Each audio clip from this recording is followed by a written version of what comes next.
고품격 날라리 방송 한준희 장전의 원투펀치 209회 방송 시작하도록 하겠습니다. 자, 오늘도 변함없이 축구계의 꽃 아재 두 분과 함께합니다. 제가 예의상 꽃 붙여드렸어요. 네, 전 꽃 그래서 꽃 등심 이런 줄 알았어요. 지금 근데 꽃 아재는 아니고 저는 네. 피곤한 아재. 그렇죠. 요새 피곤하시죠? 너무 피곤합니다. 일정이 그렇게 빡빡할 수가 없다고. 그러니까 코파 아메리카는 기본으로 있고 그게 뭐 거의 새벽부터 점심 때까지 아닙니까? 그러고 나서 꼭 일정이 하나씩 더 있어요. 오늘 같은 경우는 또 원투펀치 이런 식으로 잠이 너무 부족해요 지금. 요새 코파에 대해서 조금 간략하게 얘기하고 갈까요? 멕시코 대 우루과이전이 저는 가장 기억에 남는 경기고 3대1 멕시코가 경기. 특히 3-3-1-3 내지는 3-1-3-3 포메이션을 활용하는 멕시코가 가장 전술적으로 볼만한 팀이 아니었나 여태까지는. 그리고 이제 브라질이라든가 미국은 정말 1차전에 부진으로부터 이제 기사회생한 지금 상황까지 되는데 조금 더 이제 지켜봐야 이 팀들이 진정으로 살아났는지는 알 수 있을 것 같습니다. 그리고 요즘 반대로 또 우리 장지현 위원님 좀 널널한. 쉬면서 널널하게 꽃아재. 네, 꽃아재 코파 보고 계시잖아요. 예, 그렇게 욕하면서 본다고. 욕 엄청나게 들었어요. 해요. 네. 해석을 저는 왜 이제 저렇게 하냐고. 집에서 TV 보면서 욕하잖아요. 준이 형은 IT전 보면서 하이티가 골을 좀 많이 넣어야 되는데 이러고 옆에서 뒤에서 욕했을 거예요. 스튜디오에서. 맞죠? 브라질 IT전 7대1이었나요? IT 한 골은 반가웠어요. 네. 네. 아, 뭐 요즘에 유럽 리그가 이제 끝났지만 뭐 K리그도 있고 대표팀 경기도 있었고 코파 경기도 있었고 또 무엇보다 이제 유로가 다가옵니다. 유로 2016. 유로 2016. 네. 자, 이번에는요. 기존 16개국에서 또 참가하는 나라가 24개로 늘어났어요. 24개국이 참가를 합니다. 네. 그래서 빨리 해야 됩니다. 네, 그래서 빨리 해야 돼요. 저희가 1분씩만 얘기해도 24분이 후딱 지나갑니다. 맞습니다. 네, 네. 그래서 저희가 좀 양해를 구하도록 하겠습니다. 추후에 이제 대회가 진행되면 될수록 저희가 또 자세하게 영상을 통해서 분석을 해드리니까요. 자, 지금은 정말 간단한 프리뷰라고 생각을 하시면 됩니다. 잠깐만 제가 약속을 하나 드리자면 요즘 아주 널널하신 장지현 위원님께서 요럴 때 사실 축구 공부하기가 정말 좋아요. 저도 약간 널널한 시절에는 정말 공부를 더 많이 했거든요. 네. 아주 유로에 대해서 앞으로 예. 자세히 설명해 주실 거죠? 내가 널널해서 여기 시간이 남아서 팀별로 이렇게 A4지 4장 다 정리해서 했는데요. 오늘 시간 관계상 네. 짤막하게 짧게 치고 핵심만. 들어가겠습니다. 자, 그렇다면은 아무래도 이제 16강 진출 예상팀부터 저희가 살펴볼 텐데요. 이번에는 또 시스템이 달라졌어요. 1, 2위 팀은 이제 자동으로 올라가는 네. 거고 3위 팀 중에서 승점이 높은 팀 네 4팀이 팀이죠. 이제 16강에 올라가게 여섯 되는 개 거잖아요. 조에서. 네. 네. 이 시스템에 한 가지 약점이 좀 있어요. 어떤 24팀 중에서 1차 조별리그를 했을 적에 집에 돌아가는 팀이 딱 8팀밖에 없거든요. 이 얘기는 뭐냐면 조 3위를 해도 이제 나갈 수 있으니까 어떻게 보면 승리는 그냥 한 경기 정도만 승리를 해도 나갈 확률이 그렇죠. 있어요, 충분히. 그런데 이런 시스템으로 벌어졌던 이제 과거의 월드컵도 있었고 그렇습니다만 팀들이 약간 수비적인 흐름이 나올 수가 있어요. 그러니까 이렇게 되면 뭐 아주 못한 팀만 8팀 집에 가게 되니까 전체적으로 우리가 패하지 않는데 좀 주력을 하고 뭔가 조금 강팀들 같은 경우는 우리는 뭐 쉽게 통과할 수 있어 이런 생각을 하게 되면 약간 또 느슨해질 수가 있고 그러다 보면은 조별리그의 좀 타이트함이랄지 어떤 공격성이랄지 이런 게 조금은 더 줄어들 수도 있다 이런 말씀 드리고 싶어요. 네. 자, A조부터 F조까지 있고요. 자, A조부터 살펴보겠습니다. 자, 개최국인 프랑스, 루마니아, 알바니아, 스위스가 있네요. 네. 2조에서는 일단 16강 진출 1, 2위는 무조건 가니까요. 네. 1, 2위로 프랑스, 스위스 이렇게 봅니다. 프랑스, 스위스요. 네. 3위는 뭐 루마니아가 조금 유력하지 않을까. 이렇게 일단 보고 있어요. 이하 동문입니다. 네. 아마 공부를 많이 한 사람 따라가야 돼요. 공부 하나도 안 하신 일반 팬들이 봐도 거의 비슷할 거예요, 아마. 프랑스 같은 경우에는 네. 뭐 개최국 그 이점도 있고요. 그렇죠? 그렇죠. 네. 개최국 이점이 상당히 큰데 단점부터 얘기를 하면 일단 에브라 사냐. 풀백 그렇죠. 수비진의 노세화. 네. 그래서 공격력이 측면에서의 지원 능력이 조금 떨어지긴 합니다만 오히려 장점으로는 그거를 커버할 수 있는 최근에 원톱인 지루 선수 컨디션이 상당히 좋은데다가 일단 주전으로 나올 것 같은 윙포드가 이제 파예와 코망 선수인데요. 그 뒤에 마샬과 그리즈만이 누가 들어가든 상관없이 대기하고 있습니다. 그래서 경쟁 체제가 지금 상당히 치열한 상황입니다. 그래서 그 윙포드들의 경쟁력 속에서 상당히 동기부여가 발전된 그런 공격력을 보일 것이다. 네, 그래서 전체적으로 일단 장점이 수비 이 허리 라인에 캉테나 마투이디 포그바 아주 강건한 중앙 미드필더 라인이 있습니다만 저는 공격 쪽의 어떤 동기부여도 아주 크게 보고 있어요. 네, 그렇다면은 이제 2위 팀을 스위스로 꼽아주셨고, 네. 뭐 3위 루마니아 정도로 꼽아봤는데 제가 질문 그럼 이렇게 드릴게요. 스위스가 루마니아에 비해서 갖고 있는 그 강점은 뭔가요? 그렇다면? 일단 선수층의 클래스가 조금 더 높습니다. 네, 스위스가요. 전체적으로는 장점이라고 한다면 일단 신구 조화가 잘 이루어진 상황에서 분데스리가나 이탈리아나 또 잉글랜드 이런 빅리그 경험을 갖춘 자신감이 올라와 있는 선수들이 상당히 많다는 점. 네, 그것이 이제 스위스의 상당한 강점이고요. 단점을 꼽자면 최전방 공격진의 결정력이 조금 떨어진다. 그 세페로비치라든가 메우메디라든가 이런 선수들의 득점력에 과연 우리가 얼마나 신뢰를 보낼 수가 있을 것인가. 그리고 여기 이제 만약에 안 되면 샤츠리 선수가 물론 있습니다만 맞습니다. 만약에 안 되면 이제 브릴 엠볼로 선수를 또 동원하면서 19살의 어린 근데 선수. 약간 이제 도박성도 좀 있거든요. 네. 그래서 스위스도 분명히 전방 득점력에는 좀 문제가 있고 아까 프랑스가 물론 아주 강점이 많습니다. 그런데 사냐 선수라든가 에브라 선수 그쪽 말고도 사실 이번 프랑스는 제가 봤을 때는 98 월드컵보다는 84 유로 쪽의 컨셉으로 가야 되지 않냐. 그러니까 제가 왜 그 말씀을 드리냐면 98 월드컵도 홈에서 우승을 했고 84 유로 때도 홈에서 우승을 했거든요. 그런데 98 월드컵 때 프랑스는 일단 수비가 굉장히 강했어요.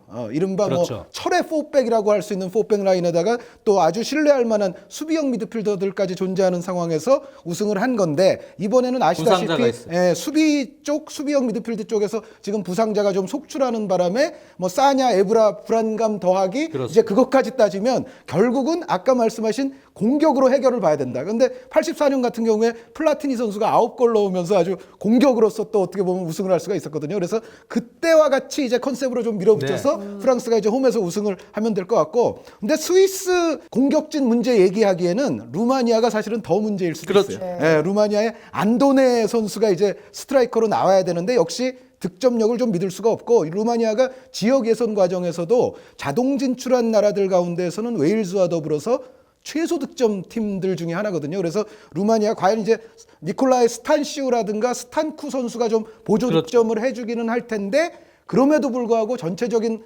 득점 파워는 루마니아도 상당히 좀 문제가 발생할 수 있다. 바로 그 부분. 그러니까 스위스에 비교해서 선수 클래스가 좀 떨어진다는 부분이 유로 예선을 할 때 약팀과 좀 승부를 할 때는 이 선수들이 발동이 되는데 조별리그에 있는 팀들 수준에서 이 코르도바 세군다 리그에서 21골 넣었던 안도네 선수나 말씀해 주셨던 스탄쿠 또 슈테어의 이 스탄슈 선수 이 선수들이 거기서 말을 할지는 미지수다. 그렇죠. 네.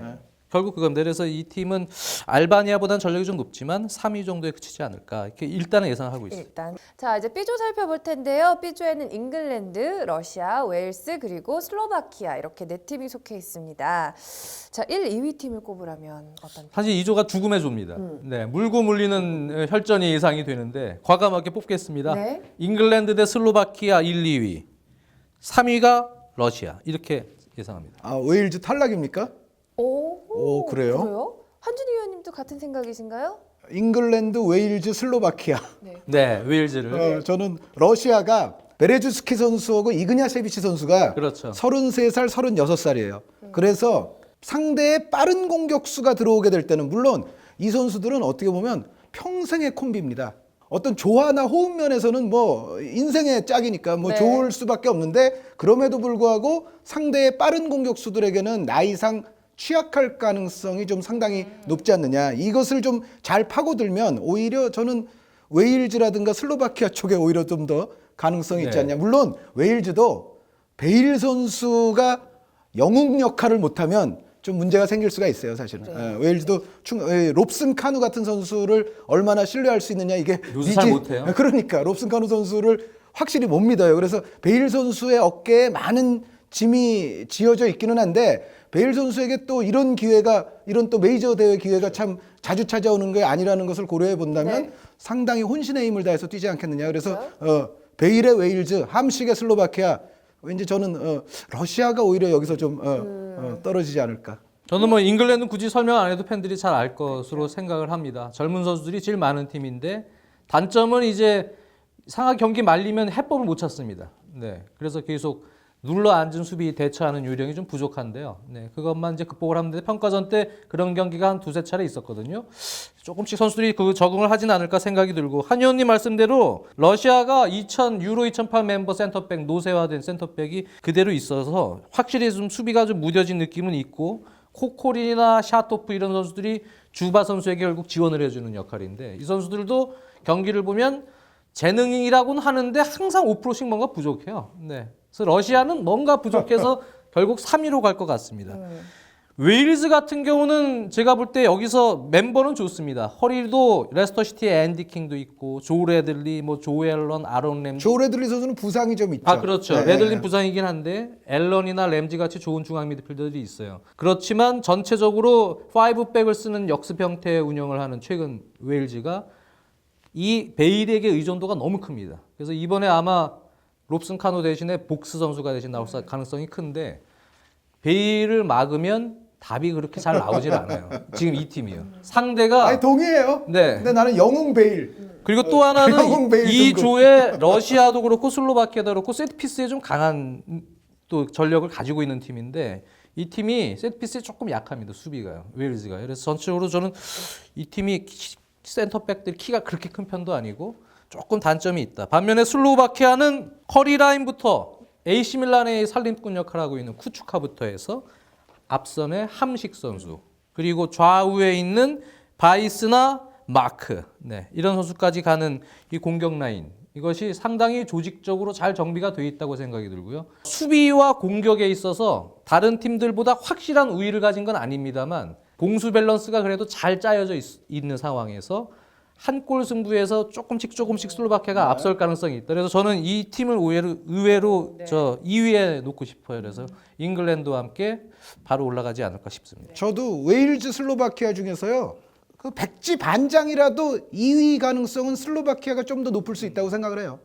근데 다만 이제 장 의원님과 저의 결정적인 차이는 러시아가 그렇죠. 최하위냐 이제 네. 웨일즈가 최하위냐 거기서 좀 갈리는 것 같고 슬로바키아는 말씀하신 대로 함식, 쿠츠카, 바이스 뭐 그쪽은 괜찮습니다. 그런데 슬로바키아의 아킬레스건도 결국은 이번 대회에 참여한 여러 팀들을 보면 최전방에 아킬레스건이 있는 팀들이 공통적으로 제가 봤을 땐 제일 많은 것 같아요. 그런데 슬로바키아도 뭐 두리스라든가 비책이라든가 네메츠라든가 뭐 이런 선수들로 이제 득점포를 가기에는 사실은 이 최전방은 조금 신뢰가 덜 됩니다. 그런데 말씀하신 대로 역시 2선 쪽이 슬로바키아는 그래도 강력하다고 볼 수가 있기 때문에 그런 부분에서 러시아나 웨일즈를 살짝 앞설 가능성은 있는 팀입니다. 네, 뭐 네 팀 다 잘하는 점도 있지만 그리고 또 뚜렷한 약점들이 있기 때문에 좀 물고 물리는 그런 죽음의 조가 될 가능성이 있다는 B조였고요.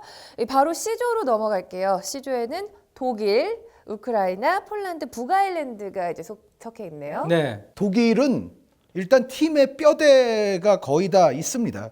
노이어 골키퍼부터 시작해서 훈멜스, 보아텐, 케디라, 크로스, 뭐 외질 선수, 토마스 뮬러 선수까지. 그래서 어떻게 보면 안정성에서 있어서만큼은 독일만한 팀이 없어요, 사실은. 그러니까 프랑스가 화력 면에서는 상당히 화려해 보이는 것 같아도 역시 어떤 기본을 이루는 어떤 골격의 안정성은 독일이 상당히 좋습니다. 그런데 다른 동료들은 대부분 다 있는데 오른쪽 수비가 람 선수가 없어요. 그래서 이제 페베데스도 써보고 뭐 엠네찬도 써보고 뭐 여러 가지 방안을 강구를 합니다만 역시 오른쪽이 저는 조별리그에서까지 문제가 될 것 같지는 않고 이제 더 윗단계로 그렇죠. 올라가서 강호들과의 맞대결이 되면 그때는 좀 람이 생각나는 상황이 올 수도 있다. 그리고 또 하나는 이제 한 두 가지를 더 지적을 하자면 토마스 뮬러 선수가 아주 좋았을 때만큼의 폼은 저는 개인적으로 요즘은 조금 아닌 것처럼 느껴지는 면도 없지 않아 있어요. 그러니까 공간 찾아 들어가는 어떤 예술가라는 이 뮬러 선수가 아주 좋았을 때만큼의 폼에서 조금 내려와 있는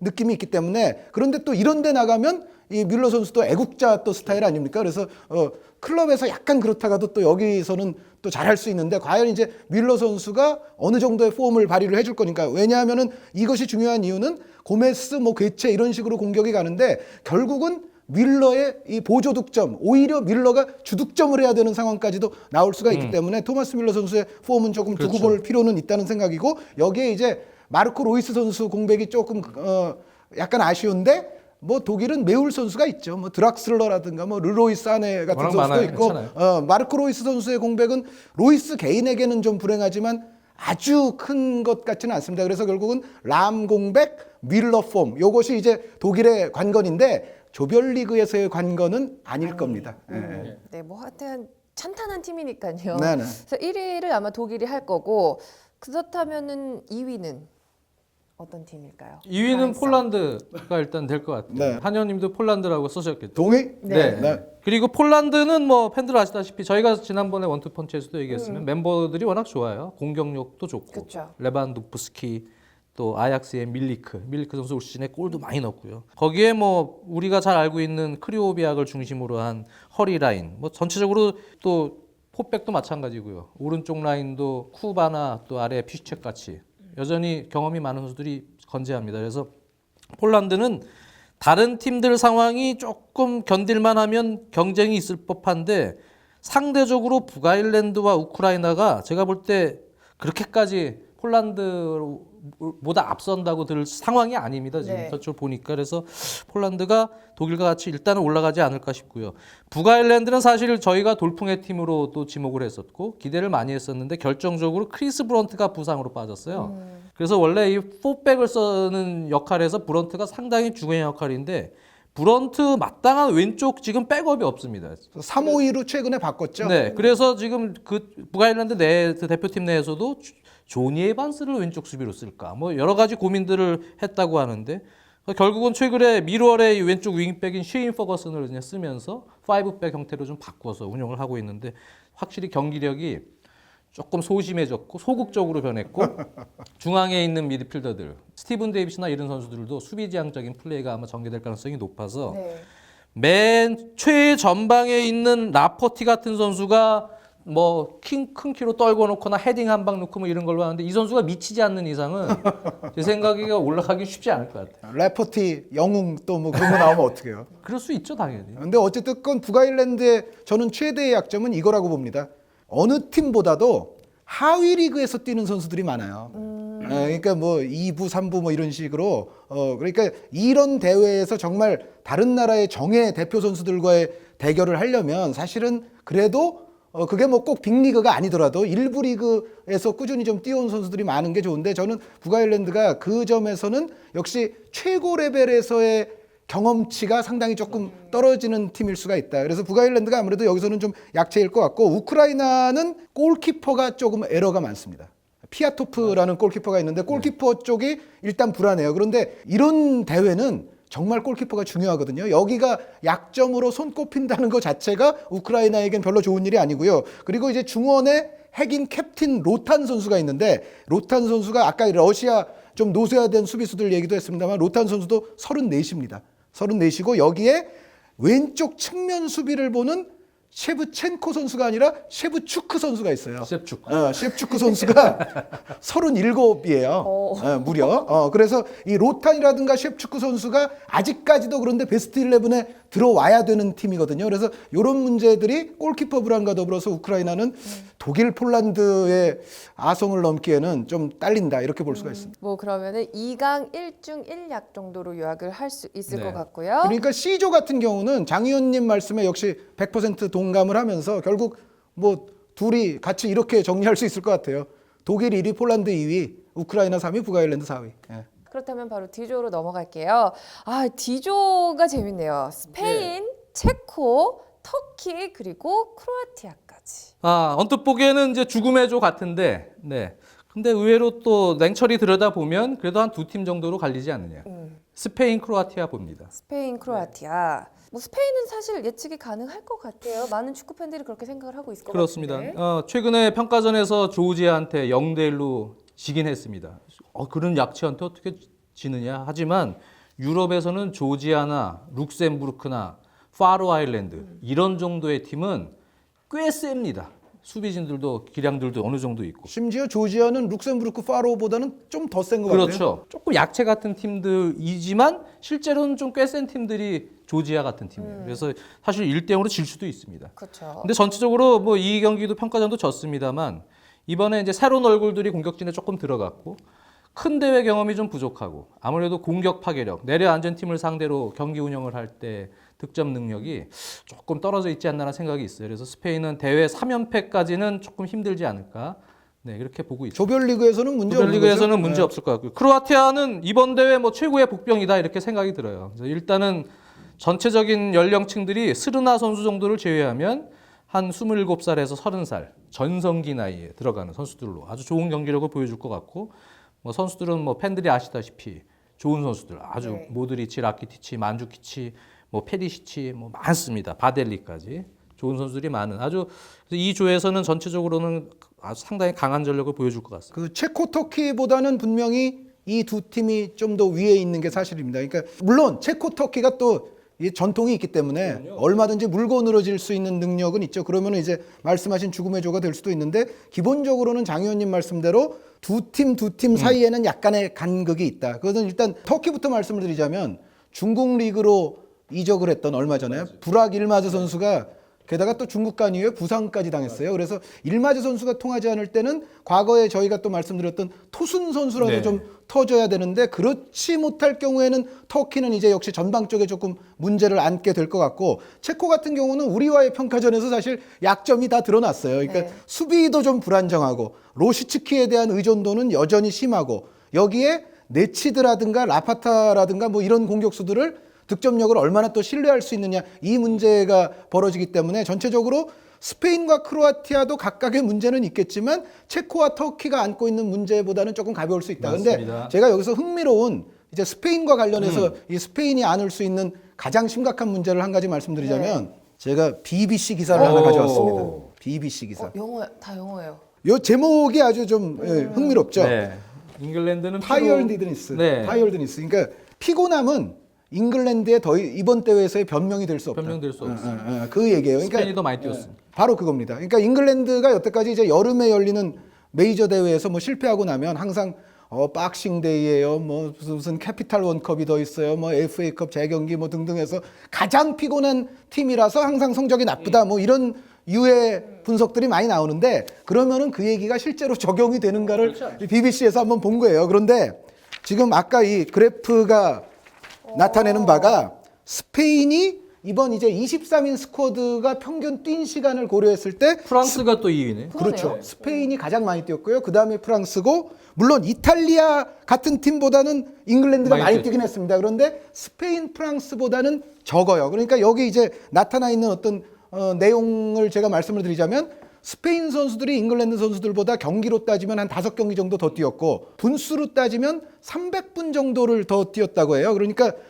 그 정도면은 23인의 평균이 그 정도면은 상당한 겁니다. 그래서 잉글랜드 뭐 그 변명 그 문제라기보다는 지금 스페인에 관련해서 스페인이 특히 이렇게 전체적으로도 경기를 많이 뛴 데다가 다들 아시겠습니다만 레알 마드리드, 아틀레티코 마드리드, 바르셀로나 네. 정말 끝까지 뭐 모든 트로피를 가지고 놓고 싸웠던 이 팀들은 극심한 피로도가 이번 대회에 좀 나타날 가능성이 있어요. 그러니까 이 크로아티아도 팀들의 문제네요. 선수들이 많으면 바로 그겁니다. 그래서 스페인이야 모드리치, 당연히 라키티치. 레알, 아틀레티코, 바르셀로나 선수들이 많은 팀이 그렇죠. 스페인이고 모드리치, 라키티치가 여긴 또 있거든요. 그런데 이 모드리치, 라키티치에게 만약에 문제가 생기고 이 선수들이 100%가 안 되면 크로아티아도 일정 부분 분명히 영향을 받을 수밖에 없어요. 그래서 어떻게 보면 최근 우리와의 경기에서도 그랬고 놀리토 선수가 사실 스페인에서 가장 위협적인 선수처럼 보이는데 사실상 놀리토 선수가 스페인 대표팀 가운데서는 경기를 가장 적게 뛴 선수 중에 하나입니다. 셀타비고가 아무 대회도 안 그렇죠. 치렀던 데다가 심지어 놀리토 선수 중간에 또 한 두 달 놀렸죠. 또 놓은 적도 있거든요. 심지어. 놀렸어요. 그러니까 어떻게 보면 이 놀리토가 분명히 스페인에서는 이번에 거의 에이스 같이도 활약할 수도 있지 않을까 싶은데 어찌됐건 스페인과 크로아티아가 이 조에서는 일단 좋아 보인다. 다만 이 두 팀은 분명히 주요 선수들의 극심한 피로도가 나중에 발목을 잡을 여지는 있다는 말씀을 또 이 BBC 기사를 통해서 제가요 잉글랜드 프리미어리그를 중계하는 입장에서 믿거나 말거나인데 변명을 하나 하겠습니다. 피로에 대해서. 피로에 대해서. 잉글랜드가 분명 지금 도표로서는 도표는 더 3위거든요. 적게 뛰는데 더 피로할 수 있습니다. 왜요? 왜죠? 날씨가 우울해요. 피로 회복이 늦어요.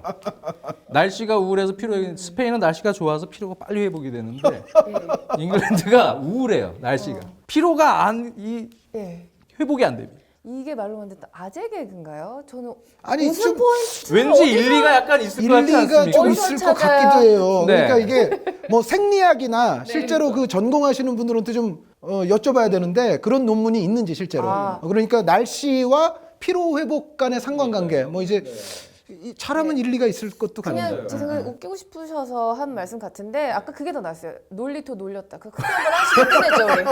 하세요. 아까 너무 하고 싶어 하셨잖아요. 조금만 놀리터 하셨잖아요. 놀렸어요. 자, 알겠습니다.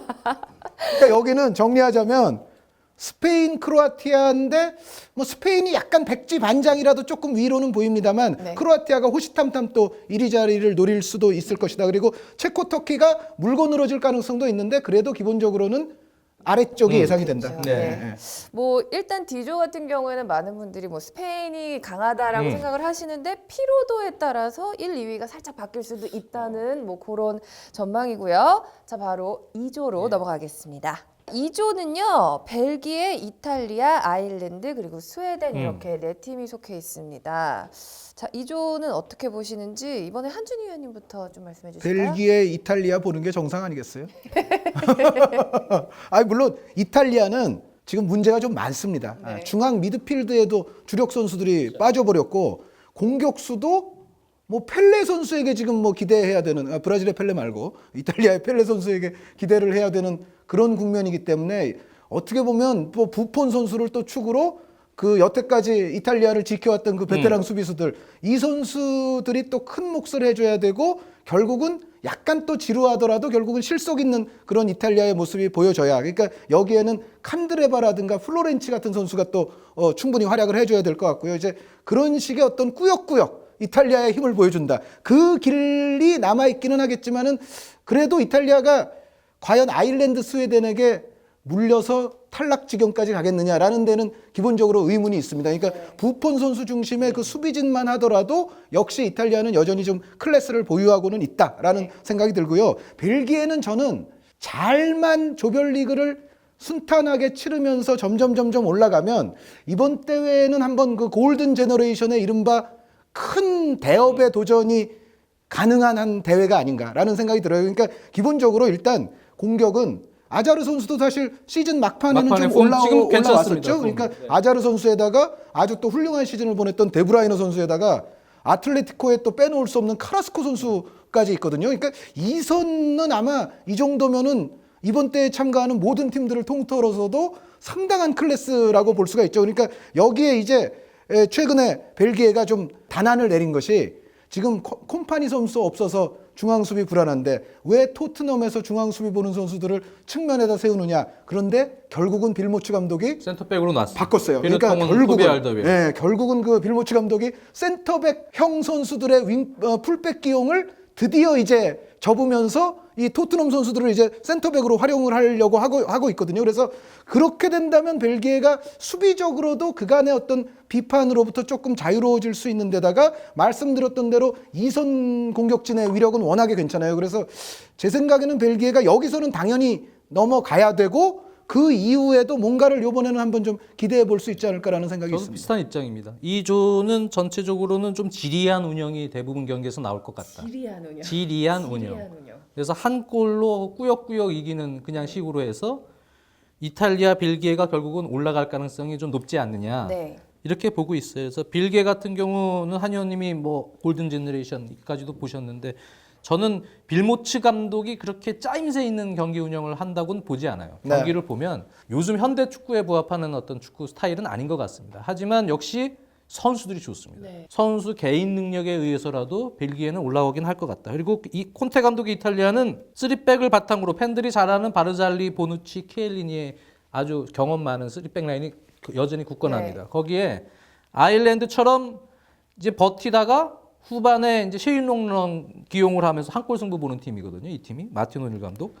이런 팀들 상대로 할 때는 윙백을 좀 공격적인 운영을 하면서 뭐 엘샤라이나 칸드레바 같이 이런 공격적인 윙백도 기용할 수가 있고 네. 또 수비적으로 약간 조심스럽게 나올 때는 뭐 다르미안이나 데실료 같은 그런 윙백을 기용하면서 상대 팀의 특성에 따라서 윙백의 변화, 조금씩 전술의 변화 3-5-2로 나올 수도 있고 뭐 3-4-1-2나 비슷한 이런 유형으로도 나올 수도 있고 해서 전체적으로 전술 변화를 가져가면서 윙백의 특성에 따라서 잘 대처하리라고 봐요. 콘테 감독이. 그래서 이탈리아도 공격진들이 그렇게 믿음직스럽진 못하지만 결국은 꾸역꾸역 올라가긴 여기선 할 것 같다. 네. 아일랜드는 실리적인 운영을 할 겁니다. 근데 그게 이제 들어가야 됩니다. 네, 후반 승부수 뭐 이런 것도 통해야 되고 스웨덴은 역시 질라탄 의존도가 좀 상당히 심한 편인데요. 2조는 제가 볼 때 화끈한 경기보다는 좀 전략적인 승부가 많이 나오면서 결국은 그래도 두 팀이 올라가지 않느냐 그렇게 보고 있습니다. 지리한 운영. 그럴 것 왠지 같아요. 저 느낌이. 예. 94년 월드컵 생각나네요. 이탈리아, 아일랜드 뭐 요 조합을 보니까 네. 1994년 월드컵이 또 떠오르기도 합니다. 그 조가 어떻게 보면 좀 그런 유형의 어떤 진행이 있었죠. 물론 토너먼트 가서는 사키 감독이 조금 그렇죠. 활발해졌습니다만 골도 좀 나오고. 네. 자, 이렇게 해서 2조 정리해봤고요. 자, F조에는요. 포르투갈, 아이슬란드, 오스트리아, 헝가리 이렇게 네. 네 팀이네요. 신하영 아나운서는 어떻게 예상하나요 이번엔? 포르투갈은 뭐 좀 강하다고 생각을 하고요. 저는 솔직히 모르겠어요. 나머지 세 나라는 전력이 과연 어느 정도 될지. 그래도 오스트리아? 그렇지 그렇죠. 않을까요? 네. 네. 대부분 그렇게 네. 볼 것 같습니다. 그냥 일반적인 축구 팬들의 눈높이에서는 딱 그 그렇죠. 두 팀인 것 같아요. 그런데 이제 해외 평론가들의 눈높이에서도 이 두 팀이에요. 그러니까 별반 지구인의 다를 거 눈높이에서는 일단 두 팀이에요. 나랑 비슷하네. 해외 물론 평론가들. 결과는 다르게 나올 수 있어요. 자, 포르투갈 같은 경우에는 뭐 어떤 점이 강하고 오스트리아 같은 경우 어떤 점이 강하고 간략하게 좀 정리해 주시면 될것 같아요. 포르투갈은 의외로 괜찮을 것 같습니다. 약간의 다크호스 느낌으로. 다크호스. 네, 그래서 운이 좋으면 준결승에서 결승까지도 갈 수 있는. 오. 네. 저도 비슷해요. 예. 그래요? 그래서 지금 전체적으로 일단 좀 무력했던 허리 라인이 세대 교체가 아주 잘 됐어요. 산투스 감독 체제에서.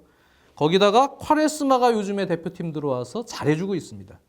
네, 사실 호날두 선수의 득점을 좀 분산해 줄 수 있는 선수가 필요했는데 네. 나니 선수가 사실 그거를 확실하게 못 해주는 상황에서 콰레스마가 지금 그거를 잘해주고 있는 분위기로 가고 있어요. 그래서 지금 뭐 홀딩은 좋은 선수들이 상당히 많습니다. 저번에도 시간에도 얘기했지만 다닐루 선수를 중심으로 해서 미드필더에 조세 무리뉴 감독이 노리는 안드레 고메즈도 있고 주앙 마리오도 있고 이렇게 좋은 선수들로 잘 배치가 되어 있습니다. 무티뉴 선수도 있고 헤나투 산체스 선수 또 헤나투 산체스는 이제 등장해 조코로 있고. 나가서 네. 조금 더 힘을 넣어줄 수가 있고 포백은 지금 세대 교체가 잘 됐어요. 매우 좋습니다. 그래서 게레이로, 조세 폰테, 페페, 세드릭 소아레스 이 포백이 상당히 탄탄해서 저는 포르투갈이 이 조에서는 아주 무난하게 올라갈 가능성이 좀 있지 않나 지금 그렇게 개인적으로는 보고 있어요. 네. 그 나머지가 이제 역시 2위 이게 좀 사실 세 팀이 경쟁을 좀 치열하게 할 것 같긴 한데 뚜렷하게 2위로 올라갈 것 같다는 팀이 안 보이지 않나요? 그렇긴 그렇죠? 합니다. 네, 오스트리아도 사실 상당히 좋았는데 지금 알라바 선수를 오히려 최근에는 허리 라인에 배치를 시키고 레스터 시티에서 왼쪽 수비 봤던 푹스 선수를 지금 기용을 했는데 오스트리아가 사실 전방에 얀코 선수도 있고 뭐 팬들 잘하시는 프리미어리그 팬들 잘하시는 아루나우토비치 또 유즈노비치, 하르닉 좋은 선수들이 상당히 많은 팀이긴 합니다만 공격적인 운영을 하는 데 있어서 푹스 선수는 사실 큰 부상 이후에 킥을 바탕으로 해서 레스터 시티 스타일에 오히려 좀 잘 맞고 오히려 오버랩을 좀 많이 하는 공수 활동량을 많이 가는 스타일하고 조금 맞지 않는 성향의 선수라고 저는 보여지거든요.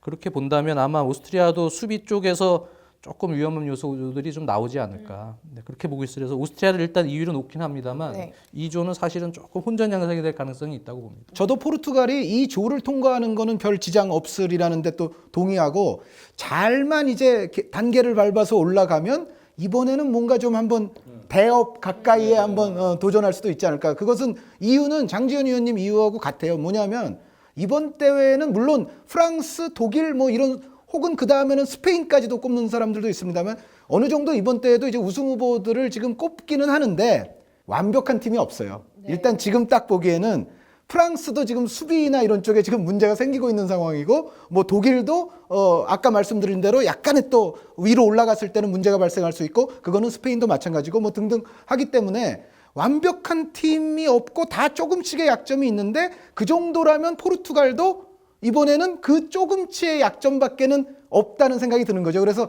잘만 하면 이제 포르투갈도 상당히 높은 데까지 저 올라갈 수 있다는데 동의를 하고, 근데 다만 장 의원님이 잘 교체가 됐다고 하는 포백 라인 있지 않습니까?